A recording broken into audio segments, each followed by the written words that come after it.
Hi everyone, നമ്മൾ ഇന്ന് നമ്മുടെ വീഡിയോയിൽ വാട്ടർ സാമ്പിൾ കളക്ഷൻ അല്ലെങ്കിൽ സാമ്പിളിംഗ് ഓഫ് വാട്ടർ എന്ന് പറയുന്ന ടോപ്പിക്കിനെ കുറിച്ചാണ് ഡിസ്കസ് ചെയ്യാൻ പോകുന്നുള്ളത്. വാട്ടർ സാമ്പിളിങ്ങിനെ കുറിച്ചാണ് നമുക്ക് പഠിക്കാനുള്ളത്, അല്ലെ? Sampling of water. അപ്പോൾ ഈ നമ്മുടെ സാമ്പിൾ കളക്ഷൻ എന്ന് പറയുമ്പോൾ എന്താണ് അതിൻ്റെ ശരിക്കും ഒബ്ജക്റ്റീവ്? അതായത് നമ്മളൊരു വെല്ലിൽ നിന്ന്, അല്ലെ, നമ്മൾ കുടിവെള്ളം എടുക്കുന്ന വെല്ലിൽ നിന്ന് ആ വെള്ളം ഡ്രിങ്കിങ് പർപ്പസിന് ഉപയോഗിക്കാമോ ഇല്ലയോ എന്ന് നമുക്ക് കണ്ടുപിടിക്കണം. അപ്പോൾ നമ്മൾ എന്താ ചെയ്യുക? ആ വെല്ലിലെ മൊത്തം വെള്ളം എടുത്ത് നമ്മൾ പോയി ടെസ്റ്റ് ചെയ്യില്ലല്ലോ. പകരം എന്താണ്, ഒരു സാമ്പിൾ, അല്ലേ? ആ നമ്മുടെ മൊത്തം വെള്ളത്തിനെ റെപ്രസെൻറ്റ് ചെയ്യുന്ന ഒരു സാമ്പിൾ, അതിൽ നിന്ന് എടുക്കുന്ന 100 ml 10 ml അത് ഏത് ടെസ്റ്റാണോ നമ്മൾ ചെയ്യുന്നത് അതിനനുസരിച്ചിട്ട് എത്ര നമുക്ക് ക്വാണ്ടിറ്റി വേണം അതിനനുസരിച്ച് നമ്മൾ ആ വാട്ടർ എടുക്കും. അങ്ങനെയല്ലേ ചെയ്യുക? അല്ല, അപ്പോൾ എന്താണ് സാമ്പിൾ എന്ന് വെച്ചാൽ എന്തായിരിക്കണം? എപ്പോഴും എന്തായിരിക്കണം? ഒരു റെപ്രസെൻറ്റേറ്റീവ് ആയിരിക്കണം. എന്താണ് പറയേണ്ടത്, നമ്മുടെ മൊത്തം വോള്യത്തിനെ റെപ്രസെൻറ്റ് ചെയ്യുന്ന ഒന്നാണ് എന്ത് പറയുന്നത്, ഈ സാമ്പിൾ എന്ന് പറയുന്നത്. Sampling is to collect a portion of the material. എന്താണ്, ആ നമ്മുടെ ടെസ്റ്റ് ചെയ്യേണ്ട മെറ്റീരിയലിൻ്റെ ഒരു പോർഷനാണ് നമ്മൾ കളക്ട് ചെയ്യുന്നുള്ളത്. അത് എത്രയായിരിക്കണം? Small enough in volume to be transported comfortably. നമുക്കതിനെ ട്രാൻസ്പോർട്ട് ചെയ്തൊക്കെ കൊണ്ടുപോകണ്ടേ. അപ്പോൾ ഈ മൊത്തം വെല്ലിലത്തെ വെള്ളമോ അല്ലെങ്കിൽ ഒരു 10 ലിറ്റർ വെള്ളമോ അങ്ങനെയൊന്നും നമുക്ക് എടുക്കാൻ പറ്റില്ലല്ലോ. അപ്പോൾ എത്രയാണോ നമുക്ക് ഈസിലി ട്രാൻസ്പോർട്ട് ചെയ്യാനും അതുപോലെ തന്നെ ഈസിലി കൈകാര്യം ചെയ്യാനൊക്കെ പറ്റുന്ന ആ സ്മോൾ എമൗണ്ട് ഓഫ് വാട്ടറാണ് നമ്മൾ യൂസ് ചെയ്യുന്നുള്ളത്. അതുപോലെ തന്നെ അത് നമ്മുടെ എല്ലാ ടെസ്റ്റിനും എത്രത്തോളം ആവശ്യം വരുമോ അത്രയും ഉണ്ടായിരിക്കണം. എല്ലാ അനലിറ്റിക്കൽ പർപ്പസസിനും ആവശ്യം ആയിരിക്കണം. അതുപോലെ തന്നെ ട്രാൻസ്പോർട്ട് ചെയ്യാൻ ഈസി ആയിരിക്കണം. അത്രക്കുള്ള ആ ഒരു എമൗണ്ട് ഓഫ് സാമ്പിൾ, ഒരു എമൗണ്ട് ഓഫ് അല്ലെങ്കിൽ ആ പോർഷൻ ഓഫ് മെറ്റീരിയലാണ് നമ്മൾ കളക്ട് ചെയ്യുന്നുള്ളത്. അതെന്തിനെ റെപ്രസെൻറ്റ് ചെയ്യണം? The material being sampled. നമ്മളിപ്പോൾ എവിടെ നിന്നാണ് എടുത്തത്? ഒരു വെല്ലിൽ നിന്നാണ് എടുത്തത്. അപ്പോൾ ആ വെല്ലിലെ വാട്ടറിനെ റെപ്രസെൻറ്റ് ചെയ്യുന്ന ഒരു സ്മോൾ പോർഷൻ ഓഫ് മെറ്റീരിയലാണ് അല്ലെങ്കിൽ വാട്ടറാണ് നമ്മുടെ സാമ്പിൾ എന്ന് പറയുന്നത്. ഓക്കെ, അപ്പോൾ എന്താണ് സാമ്പിൾ എന്ന് മനസ്സിലായില്ലേ? ഒബ്ജക്റ്റീവ് എന്താണ്? ആ നമ്മുടെ മൊത്തം റെപ്രസെൻറ്റ് ചെയ്യുന്ന ആ മൊത്തം എന്താണ്, ഇപ്പോൾ നമ്മുടെ വെല്ലാണെങ്കിൽ അതിനെ നമ്മൾ റെപ്രസെൻറ്റ് ചെയ്യുന്ന എന്താണ് പറയേണ്ടത്? സാമ്പിൾ കളക്ഷൻ എന്ന് വെച്ചാൽ എന്താണെന്നല്ല പറഞ്ഞിരുന്നത്. അപ്പോൾ ആ മൊത്തം വെല്ലിനെ റെപ്രസെൻറ്റ് ചെയ്യുന്ന ആ ഒരു സാമ്പിൾ നമ്മൾ കളക്ട് ചെയ്തിട്ട് നമ്മളതിനെ ടെസ്റ്റ് ചെയ്യാൻ പോവാണ്. അപ്പോൾ അതാണ് സാമ്പിൾ കളക്ഷൻ്റെ ഒബ്ജക്റ്റീവ് എന്ന് പറയുന്നത്. നമ്മുടെ ആ മൊത്തം വാട്ടർ റിസോഴ്സസിനെ റെപ്രസെൻറ്റ് ചെയ്യുന്ന സ്മോൾ പോർഷൻ കളക്ട് ചെയ്യണം. ഇനി നമ്മൾ ഈ വാട്ടർ കളക്ട് ചെയ്യുന്നത് അല്ലെങ്കിൽ ഏത് സാമ്പിൾ ആണെങ്കിലും കേട്ടോ, അത് കളക്ട് ചെയ്യുന്നത് ഒരു കണ്ടെയ്നറിലായിരിക്കും, അല്ലേ? നമ്മൾ തന്നെ ഒന്ന് ആലോചിച്ച് നോക്കി. നമ്മൾ ഇപ്പോൾ ഡ്രിങ്കിങ് പർപ്പസിന് വേണ്ടിയിട്ട് വാട്ടർ അതോറിറ്റിയിൽ തന്നെ വാട്ടർ കൊടുക്കാൻ പോവുകയാണെങ്കിൽ അതൊരു കണ്ടെയ്നറിലായിരിക്കും കൊണ്ടുപോകുക, അല്ലേ? അപ്പോൾ ഇപ്പം നമ്മൾ സാധാരണ നമ്മുടെ വെൽസിലൊക്കെ ആകുമ്പോൾ അത്രയ്ക്കൊന്നും കണ്ടാമിനേഷൻ വന്നിട്ടുണ്ടാവില്ല. ഇപ്പോൾ നമ്മൾ റിവേഴ്സിലെയോ അല്ലെങ്കിൽ ഒരു ഇൻഡസ്ട്രിയൽ എഫ്ലുവൻറ്റോ അങ്ങനെയുള്ള കാര്യങ്ങളാണെങ്കിൽ അതിനകത്ത് ഒരുപാട് കെമിക്കൽസ് ഉണ്ടല്ലോ. നമ്മൾ സീവേജിൽ എന്തൊക്കെ അടങ്ങിയിട്ടുണ്ടെന്ന് പഠിച്ചിട്ടുണ്ടായിരുന്നു, അല്ലേ? മൈക്രോ ഓർഗാനിസംസ് ഉണ്ടാവാം, കെമിക്കൽസ് ഉണ്ടാവാം, ചിലടത്ത് പെസ്റ്റിസൈഡ്സിൻ്റെ കണ്ടാമിനേഷൻ ഉണ്ടാവാം, അങ്ങനെയൊക്കെ അതിനകത്ത് വരുന്നുണ്ട്. അപ്പോൾ നമ്മൾ കളക്ട് ചെയ്യേണ്ട സാമ്പിൾ എന്ന് പറഞ്ഞാൽ കണ്ടെയ്നർ വളരെ ഇമ്പോർട്ടൻ്റ് ആണ്. ഏത് കണ്ടെയ്നറാണ് നമ്മൾ യൂസ് ചെയ്യേണ്ടതെന്ന്. ജനറലി നമ്മൾ ഗ്ലാസ് കണ്ടെയ്നേഴ്സോ അല്ലെങ്കിൽ പ്ലാസ്റ്റിക് കണ്ടെയ്നേഴ്സോ, അല്ലേ? അല്ലാണ്ട് മെറ്റൽ കണ്ടെയ്നേഴ്സിൽ നമ്മൾ എടുക്കാറില്ല. പൊതുവേ വാട്ടർ കളക്ട് ചെയ്യുന്നുള്ളത് ഏതാണ്? ഗ്ലാസ് കണ്ടെയ്നേഴ്സിലോ അല്ലെങ്കിൽ പ്ലാസ്റ്റിക് കണ്ടെയ്നേഴ്സിലോ. ഇതിനകത്ത് ചില നമ്മുടെ അനലൈറ്റ്സ്, നമ്മൾ ടെസ്റ്റ് ചെയ്യാൻ പോകുന്ന സാധനങ്ങൾ, അവരെന്ത് ചെയ്യും? നമ്മുടെ പ്ലാസ്റ്റിക് കണ്ടെയ്നേഴ്സിൻ്റെ വാളിലേക്ക് അബ്സോർബ് ചെയ്യും. ചില അനലൈറ്റ്സ്, അതായത് ഇതിനകത്ത് പ്രസൻ്റ് ആയിട്ടുള്ള ചില കോമ്പൗണ്ട്സ് എന്ത് ചെയ്യും? നമ്മുടെ പ്ലാസ്റ്റിക് കണ്ടെയ്നേഴ്സിൻ്റെ വാൾസിലേക്ക് അബ്സോർബ് ചെയ്ത് പോകും. ഇനി ചില കണ്ടെയ്നേഴ്സിൽ നിന്ന് ചില കോമ്പൗണ്ട്സ്, ചില കണ്ടാമിനൻസ് നമ്മുടെ വാട്ടറിലേക്ക് ലീച്ച് ചെയ്ത് വരികയും ചെയ്യും. അപ്പോൾ എന്തൊക്കെ പോസിബിലിറ്റീസ് ഉണ്ട്? ഒന്ന്, നമ്മുടെ വാട്ടറിൽ നിന്ന് കണ്ടാമിനൻസ് അല്ലെങ്കിൽ അനലൈറ്റ്സ് എങ്ങോട്ടേക്ക് പോകും? നമ്മുടെ വാൾസിലേക്ക് അബ്സോർബ് ചെയ്ത് പോകും. അല്ലെങ്കിൽ ഈ വാൾസിൽ നിന്ന് ചില കണ്ടാമിനൻസ് നമ്മുടെ വാട്ടറിലേക്ക് ലീച്ച് ചെയ്ത് വരാനുള്ള സാധ്യതയും ഉണ്ട്. Trace level of some metals, നമ്മുടെ വാട്ടറിനകത്ത് എന്തെങ്കിലും ഹെവി മെറ്റൽസ് ഒക്കെ പ്രസൻ്റ് ആയിട്ടുണ്ടെങ്കിൽ, ട്രേസ് ലെവലിൽ അല്ലെങ്കിൽ പെസ്റ്റിസൈഡ്സ് ഒക്കെ പ്രസൻ്റ് ആയിട്ടുണ്ടെങ്കിൽ അവരെന്ത് ചെയ്യും? നമ്മുടെ ഗ്ലാസ് കണ്ടെയ്നേഴ്സിൻ്റെ വാളിലേക്ക് അബ്സോർബ് ചെയ്യും. എങ്ങോട്ട് പോകും? Absorbed by the walls of the glass container. അതേപോലെ തന്നെ സിലിക്ക, സോഡിയം, ബോറോൺ എന്നീ പറയുന്ന സാധനങ്ങൾ എവിടെയുണ്ട്? നമ്മുടെ ഗ്ലാസ് കണ്ടെയ്നേഴ്സിലുണ്ട്. അവർ നമ്മുടെ വാട്ടറിലോട്ട് ലീച്ച് ചെയ്ത് വരും.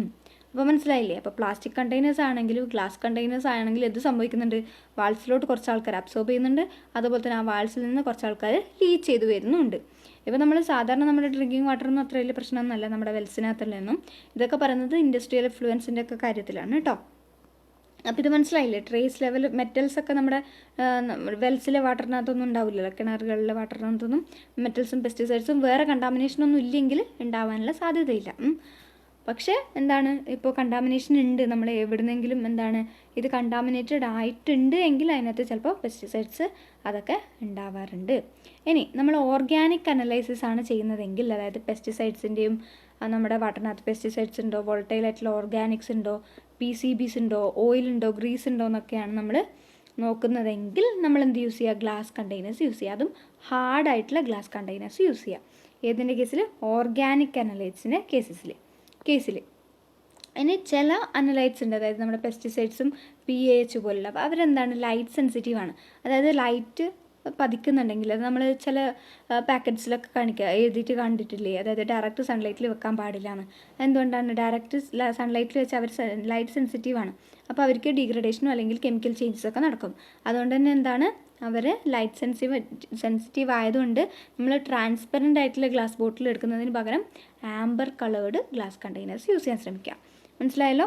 അപ്പോൾ നമ്മൾ പൊതുവേ യൂസ് ചെയ്യുക ഗ്ലാസും പ്ലാസ്റ്റിക്കും ആണ്. ഇത് യൂസ് ചെയ്യുമ്പോഴുള്ള പ്രശ്നങ്ങൾ മനസ്സിലായല്ലോ? അപ്പോൾ നമ്മൾ ഏത് ടൈപ്പ് ഓഫ് വാട്ടറാണ് നമുക്ക് ഏത് സാമ്പിളാണ് നമ്മൾ കളക്ട് ചെയ്യുന്നത് അതിനനുസരിച്ച് നമ്മൾ കണ്ടെയ്നേഴ്സ് സെലക്ട് ചെയ്യണം. മാത്രമല്ല ഇതുപോലുള്ള പെസ്റ്റിസൈഡ്സ് ഒക്കെ പ്രസൻ്റ് ആയിട്ടുണ്ടെങ്കിൽ അവർ ലൈറ്റ് സെൻസിറ്റീവ് ആയതുകൊണ്ട് തന്നെ നമ്മൾ ആംബർ കളേർഡ് ഗ്ലാസ് കണ്ടെയ്നേഴ്സ് എടുക്കണം. ഇനി ടൈപ്പ് ഓഫ് സാമ്പിളിംഗ് ഉണ്ട്. ഇപ്പോൾ നമ്മൾ സാമ്പിളിങ്ങിൻ്റെ ഒബ്ജക്റ്റീവ് മനസ്സിലാക്കി, ഏത് കണ്ടെയ്നറിൽ എടുക്കേണ്ടതെന്ന് തീരുമാനിച്ചു. ഇനി ഡിഫറെൻറ്റ് ടൈപ്സ് ഓഫ് സാമ്പിളിംഗ് ഉണ്ട്. അതാണ് ഇപ്പോൾ കണ്ട 3 ഗ്രാബ് സാമ്പിളിങ്, കോമ്പോസിറ്റ്, അതുപോലെ തന്നെ ഇൻ്റഗ്രേറ്റഡ്. ഗ്രാബ് സാമ്പിളിംഗ് എന്ന് പറയുമ്പോൾ എന്താണ്? സ്പോട്ട് സാമ്പിളിംഗ് ആണ്. ആ സ്പോട്ടിൽ വെച്ച് നമ്മൾ സാമ്പിളിംഗ് അങ്ങനെ ഉദ്ദേശിച്ചാൽ അങ്ങനെ തന്നെ ഓർത്ത് വെച്ചാൽ മതി. സ്പോട്ട് സാമ്പിളിംഗ് എന്ന് പറയും. സിംഗിൾ സാമ്പിൾസ്, നമ്മൾ ഒറ്റ സാമ്പിൾ മാത്രമേ കളക്ട് ചെയ്യുള്ളൂ. അത് ആ സ്പെസിഫിക് സ്പോട്ടിൽ നിന്ന് കളക്ട് ചെയ്യും. എന്നിട്ട് സ്പെസിഫൈഡ് ടൈമിൽ സ്പെസിഫിക് സ്പോട്ടിൽ നിന്ന് ഒറ്റ സാമ്പിൾ നമ്മൾ കളക്ട് ചെയ്യുന്നതാണ് എന്ത് നമ്മൾ പറയാം? ഗ്രാബ് സാമ്പിളിംഗ് എന്ന് പറയാം. ഈ ഗ്രാബ് സാമ്പിളിംഗ് നമ്മൾ സാധാരണ ചെയ്യുന്നത് എന്താ വെച്ചിട്ടുണ്ടെങ്കിൽ, ഇപ്പോൾ പറഞ്ഞ നമ്മളെ കിണറിൻ്റെ നമുക്കറിയാമല്ലോ, ഇതിനകത്ത് വേറെ കണ്ടാമിനേഷനൊന്നും വരാനില്ല, ഇതിനകത്ത് എന്തൊക്കെ വന്നിട്ടുണ്ട്, എന്തൊക്കെ വീണിട്ടുണ്ട്, അല്ലെങ്കിൽ എന്തൊക്കെ നടന്നിട്ടുണ്ടെന്ന് നമുക്ക് ഒരു ലോങ് ഡ്യൂറേഷനിൽ നമുക്കതിൻ്റെ ഹിസ്റ്ററി അറിയാം. അങ്ങനെയുള്ള സ്ഥലത്താണ് നമ്മൾ ഈ ഗ്രാബ് സാമ്പിളിംഗ് യൂസ് ചെയ്യുന്നത്. ഫോർ എക്സാമ്പിൾ പറഞ്ഞില്ലേ, ground water samples, well mixed surface waters, large lakes, rivers, estuaries, shore lines, waste water streams, ഇതൊക്കെ എന്താണ് എക്സ്റ്റെൻഡഡ് പീരീഡ് ഓഫ് ടൈമിൽ നമുക്കറിയാം അതിൻ്റെ കോമ്പോസിഷൻ എന്തൊക്കെയാണ് എന്നൊക്കെ. അങ്ങനെയുള്ള സ്ഥലത്താണ് നമ്മൾ ഗ്രാബ് സാമ്പിളിങ് യൂസ് ചെയ്യുന്നുള്ളത്. Grab samples are to be collected only when the source is known to be a constant in composition for an extended period of time. നമുക്കൊരു കുറേ കാലത്തേക്ക് നമുക്കതിൻ്റെ കോമ്പോസിഷനൊക്കെ കോൺസ്റ്റൻ്റ് ആണ് എന്ന് അറിയുമെങ്കിൽ മാത്രമേ നമ്മൾ ഗ്രാബ് സാമ്പിളിങ് യൂസ് ചെയ്യാറുള്ളൂ. ഓക്കെ അല്ലേ? നെക്സ്റ്റ് എന്താണ്, നമ്മൾ ഇപ്പോൾ ചില സ്ഥലത്തുണ്ടാവുമല്ലോ, അതായത് ഇപ്പോൾ നമ്മുടെ റിവറിൻ്റെ കേസിൽ തന്നെ അതിൻ്റെ കോൺസെൻട്രേഷൻ ഒരു സ്ഥലത്തുള്ളതല്ലായിരിക്കില്ല മറ്റേ സ്ഥലത്തുണ്ടാവുക. അപ്പോൾ അങ്ങനെയുള്ള സ്ഥലത്ത് നമ്മൾ അപ്രോപ്രിയേറ്റ് ലൊക്കേഷൻസിൽ പോയിട്ട് ഈ ഗ്രാബ് സാമ്പിളിങ് കളക്ട് ചെയ്യാറുണ്ട്. ഈ ഗ്രാബ് സാമ്പിളിങ് മനസ്സിലായല്ലോ എന്താണെന്ന്? ഒരു സ്പോട്ടിൽ നിന്ന് ഒരു പർട്ടിക്കുലർ ടൈമിൽ ഒരു സിംഗിൾ സാമ്പിൾ കളക്ട് ചെയ്യുന്നത്. അത് ഏത് കേസിലാണ് നമ്മൾ പറഞ്ഞത്? എന്താണ് നമ്മൾ പറഞ്ഞത്? അതായത് അതിൻ്റെ കോമ്പോസിഷൻ നമുക്ക് കുറേ കാലത്തേക്ക് അറിഞ്ഞിരിക്കണം. അങ്ങനെയുള്ള സ്ഥലങ്ങളിലാണ് ഗ്രാബ് സാമ്പിളിങ് ചെയ്യുക. നെക്സ്റ്റ് കോമ്പോസിറ്റ് സാമ്പിളിംഗ് എന്ന് പറയുമ്പോൾ ഇത് തന്നെ ഈ ഗ്രാബ് സാമ്പിളിങ് തന്നെ, പക്ഷെ എന്താണ്, ടൈം ടു ടൈം ഡിഫറെൻറ്റ് ടൈംസിൽ നമ്മൾ കളക്ട് ചെയ്യണം. ഈ ഗ്രാബ് സാമ്പിളിങ് തന്നെ നമ്മൾ ഡിഫറെൻറ്റ് ടൈംസിൽ ഇപ്പോൾ വെല്ലിൽ നിന്ന് ഡിഫറെൻറ്റ് ടൈംസിൽ നമ്മൾ കളക്ട് ചെയ്യുന്നതിനാണ് നമ്മൾ എന്താ പറയുക? കോമ്പോസിറ്റ് സാമ്പിളിംഗ് എന്ന് പറയാം.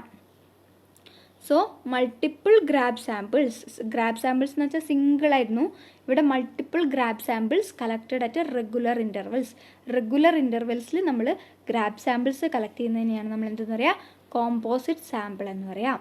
ഇവിടെ എന്ന് വെച്ചിട്ടുണ്ടെങ്കിൽ നമ്മൾ മെയിനായിട്ട് ഇതിനെന്തിനാണ് ചെയ്യുന്നതെന്ന് വെച്ചിട്ടുണ്ടെങ്കിൽ, നേരത്തെ പറഞ്ഞില്ലേ കോൺസ്റ്റൻ്റ് ആയിരിക്കണം എന്ന്, ആ കോമ്പോസിഷൻ കോൺസ്റ്റൻ്റ് ആണെന്ന് നമുക്കറിയാം.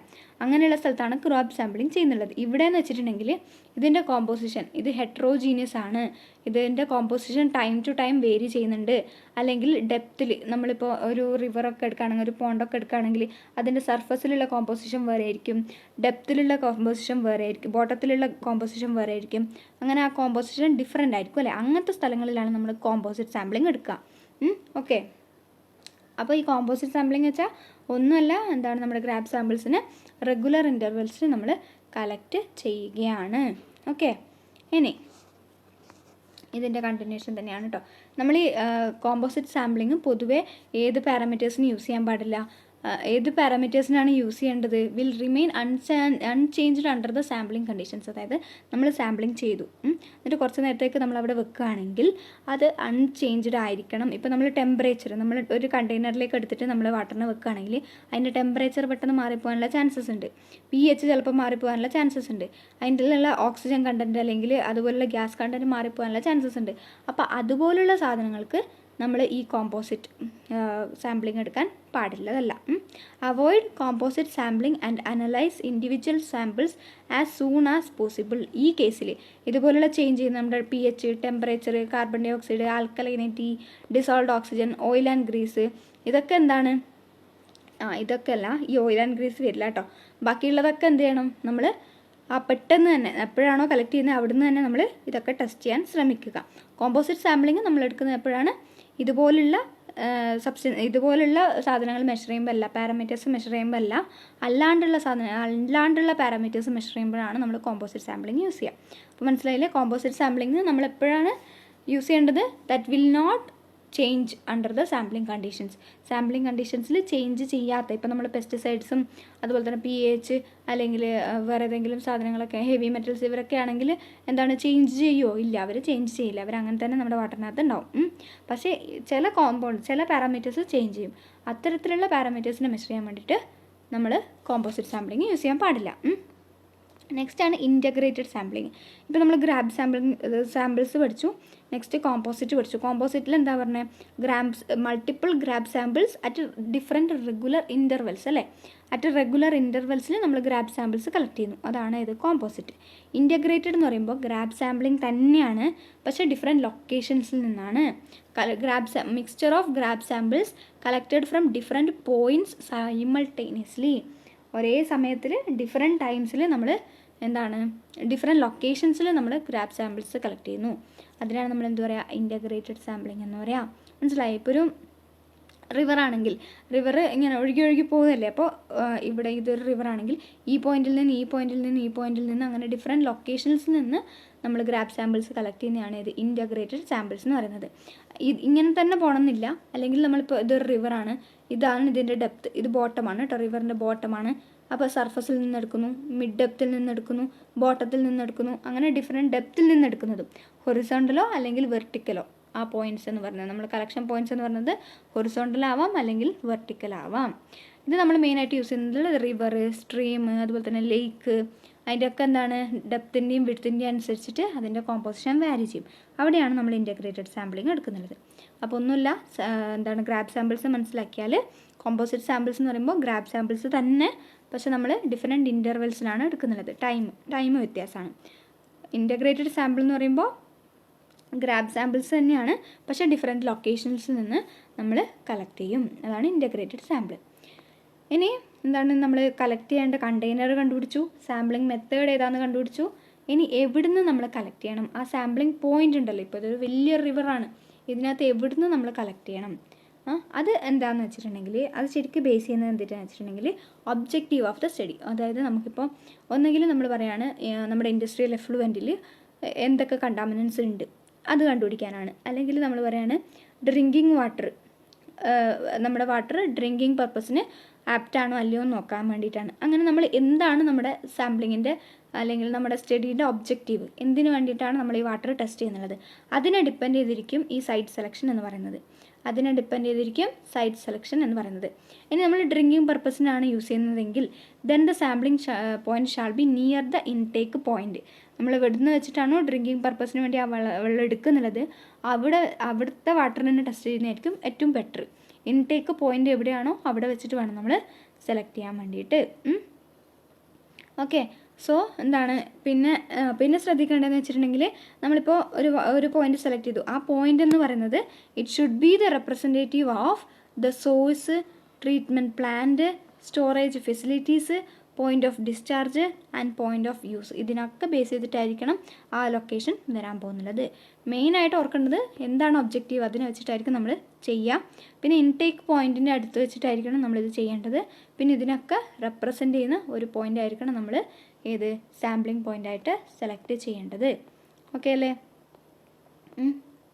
പിന്നെ വരാനുള്ളതെന്ന് വെച്ചിട്ടുണ്ടെങ്കിൽ പിന്നെന്ന് വെച്ചിട്ടുണ്ടെങ്കിൽ ദ പോയിൻറ്റ്സ് ചൂസ് ചെയ്യണം. ഇപ്പോൾ നമ്മളൊരു പോയിന്റ് ചൂസ് ചെയ്തു, അവിടെ എന്ന് വെച്ചിട്ടുണ്ടെങ്കിൽ ആ മൊത്തം സിസ്റ്റത്തിന്, ഇപ്പോൾ നമ്മൾ വെല്ലിൽ നിന്ന് ഒരു വാട്ടർ എടുത്തു എന്ന് പറഞ്ഞില്ലേ, അങ്ങനെ ആ മൊത്തം സിസ്റ്റത്തിനെ റെപ്രസെൻറ്റ് ചെയ്യുന്ന ഒരു പോയിൻ്റ് ആയിരിക്കണം നമ്മൾ സെലക്ട് ചെയ്തിട്ടുണ്ടാവേണ്ടത്. ഓക്കെ, അതായത് ഇപ്പോൾ നമ്മൾ സർഫസിൽ നിന്ന് പോയിട്ട് കുറച്ച് വാട്ടർ എടുത്താൽ, ഇപ്പോൾ നമ്മളൊരു പോണ്ടിൽ പോയിട്ട് സർഫസിൽ നിന്ന് കുറച്ച് വാട്ടർ എടുത്താൽ ഈ ബോട്ടത്തിലുള്ള ഇതിനൊരിക്കലും അത് റെപ്രസെൻറ്റ് ചെയ്യില്ല. കാരണം സർഫസിൽ വേറെ കോൺസെൻട്രേഷൻ ആയിരിക്കും, ഡെപ്തിൽ വേറെ ആയിരിക്കും. അപ്പോൾ നമ്മൾ എന്ത് ചെയ്യണം, ഒരു മിഡ് ഡെപ്തിൽ നിന്ന് എടുക്കണം.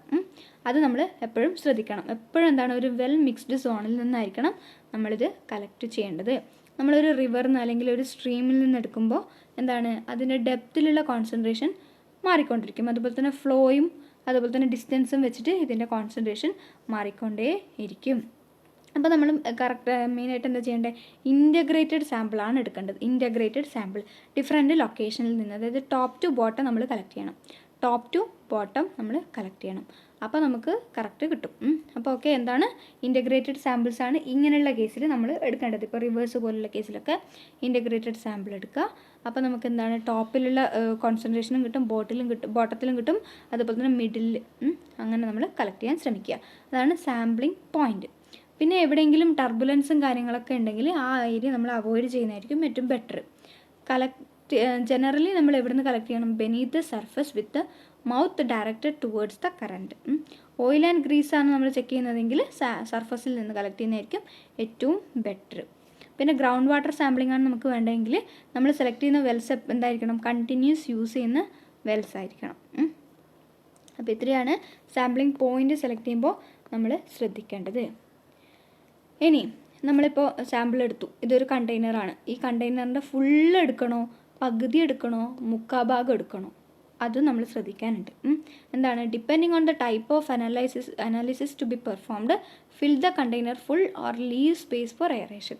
ചില കേസിൽ എയറേഷൻ ആവശ്യമാണ്. അതായത് ഫുള്ള് നമ്മൾ എടുക്കാൻ പാടില്ല, കുറച്ച് നമ്മൾ എന്താണ് ഗ്യാപ്പ് വെക്കണം. നമ്മുടെ മൈക്രോ ഓർഗാനിസത്തിൻ്റെ ടെസ്റ്റൊക്കെ ആണെങ്കിൽ നമുക്ക് for microbiological or inorganic analysis leave space for aeration and mixing, കുറച്ച് എയറേഷന് സ്പേസ് വെക്കണം. ഇനി ഇതല്ല, നമുക്ക് പെസ്റ്റിസൈഡ്സോ PAH VOC അതുപോലുള്ള സാധനങ്ങളാണെങ്കിൽ എന്താണ്, ഗ്യാപ്പ് വെക്കാൻ പാടില്ല ഫുള്ള്. അതായത് എയർ അവിടെ ഉണ്ടാവാൻ പാടില്ല. ഓക്കെ, സോ എയറേഷൻ ഇല്ലാണ്ടിരിക്കേണ്ട ആവശ്യങ്ങളുണ്ട്, എയറേഷൻ വേണ്ട അവസരങ്ങളും ഉണ്ട്. അപ്പോൾ എന്ത് ചെയ്യാം, ഡിപ്പെൻഡ്സ് അപ്പോൺ ദ അനാലിസിസ്. എന്താണ് നമ്മൾ ചെയ്യുന്നത്, എന്തിൻ്റെ അനാലിസിസാണ് നമ്മൾ ചെയ്യുന്നത്, അതിനനുസരിച്ചിട്ട് നമ്മൾ ഫില്ല് ചെയ്യുക നമ്മുടെ കണ്ടെയ്നർ.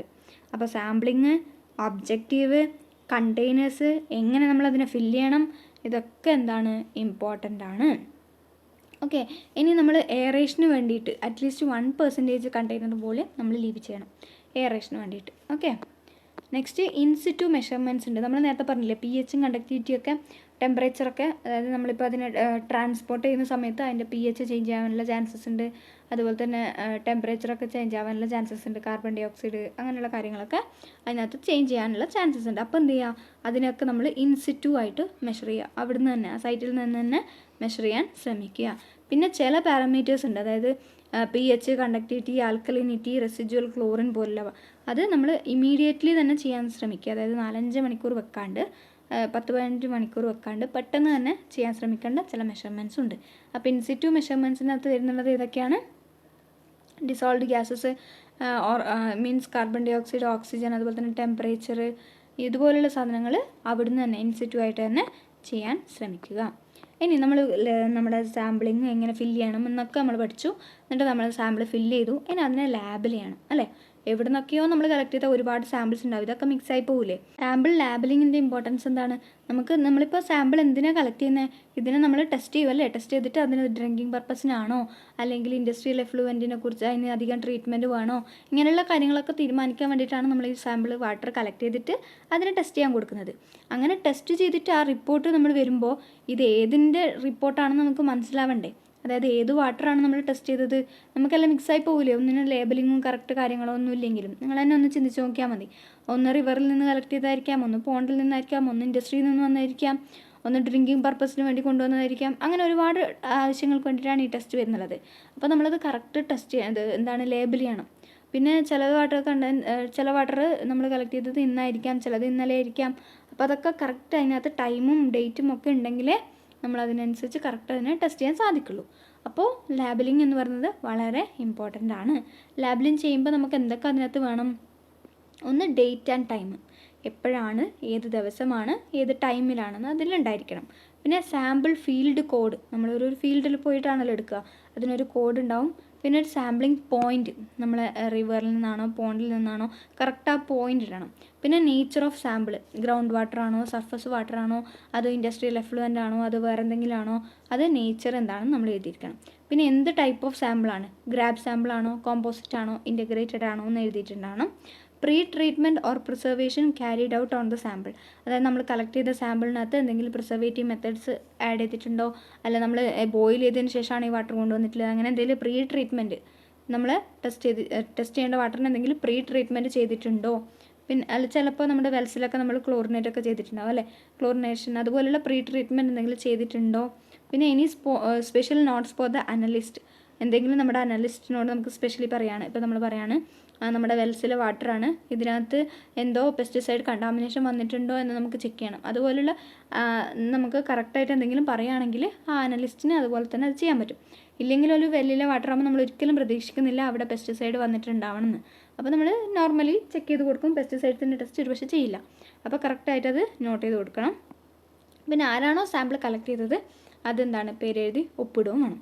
അപ്പോൾ ഇത്രയാണ് സാമ്പിൾ ഹാൻഡ്ലിങ്ങിനകത്ത് വരുന്നുള്ളത്. അപ്പോൾ നമുക്ക് ഇത്രയാണ് എന്താണ് സാമ്പിളിംഗ് ഓഫ് വാട്ടറിനകത്ത് പഠിക്കാനുള്ളത്. കൃത്യമായിട്ട് പഠിച്ചു നോക്കണേ. ഇത് സ്റ്റേറ്റ്മെൻറ്റ് രൂപത്തിലോ മറ്റോ വരാനേ ചാൻസ് ഉള്ളൂ.